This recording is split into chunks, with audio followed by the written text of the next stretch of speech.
Hello आणखी hello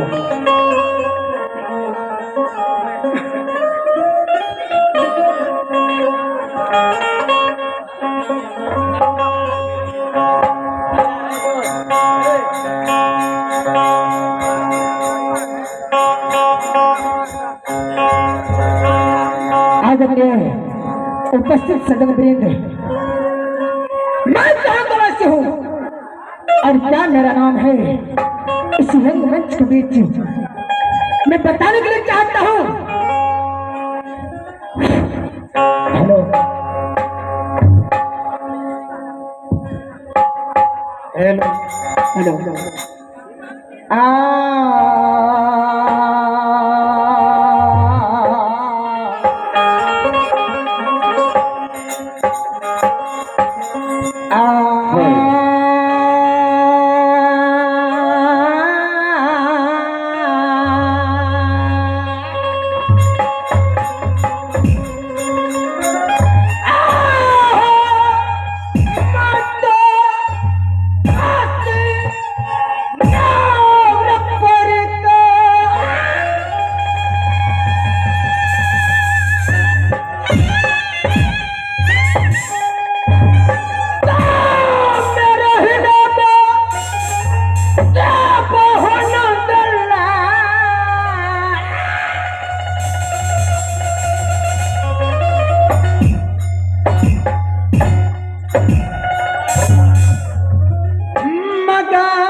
Nand के लाल चर्चा पर रहा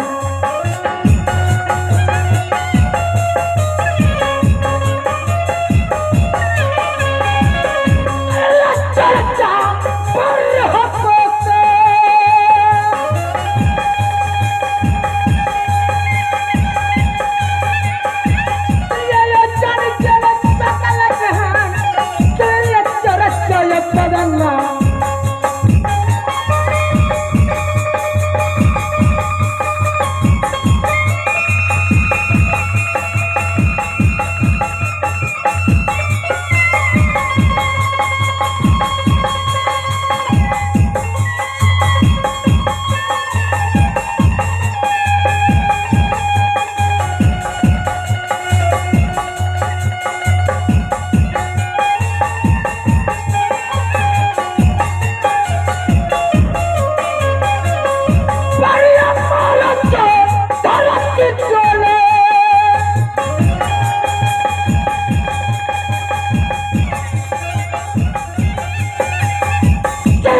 शकुंतला।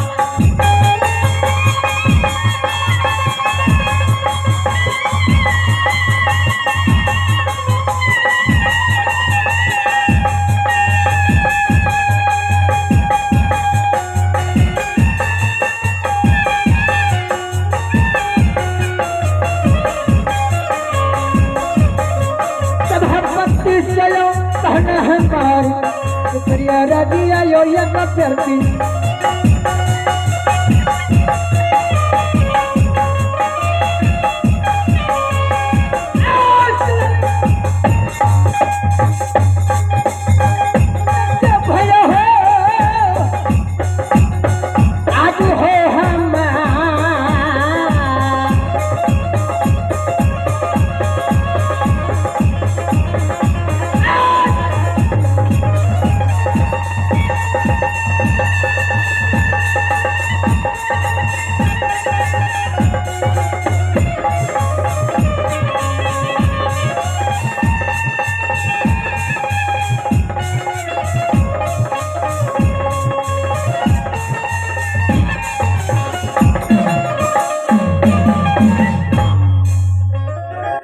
दोस्तों, मेरा इधर राज पैरी पड़ता है।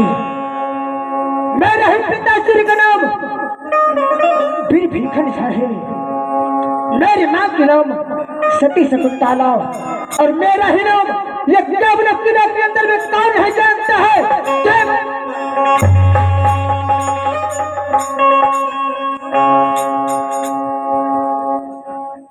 प्रेम भैया, मैं आज क्या बताऊंगा, बड़ी अफसोस की बात है। राज मोहब्बत से मैंने सिर्फ 2 रोज की छुट्टी लिए थे। आज 1 हफ्ते राज पैरी के अंदर में मुझे गुजर रहा है। राज मोहब्बत से ना मेरे दोस्त, ना कोई खबर, ना तो करवाना और ना ध्यान दे। कमेटी से आग रहे हैं कि मंच पे चाय भेजवा दीजिए।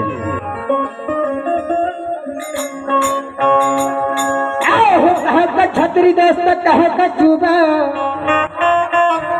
तुम मोहब्बत पर किया चढ़ाए।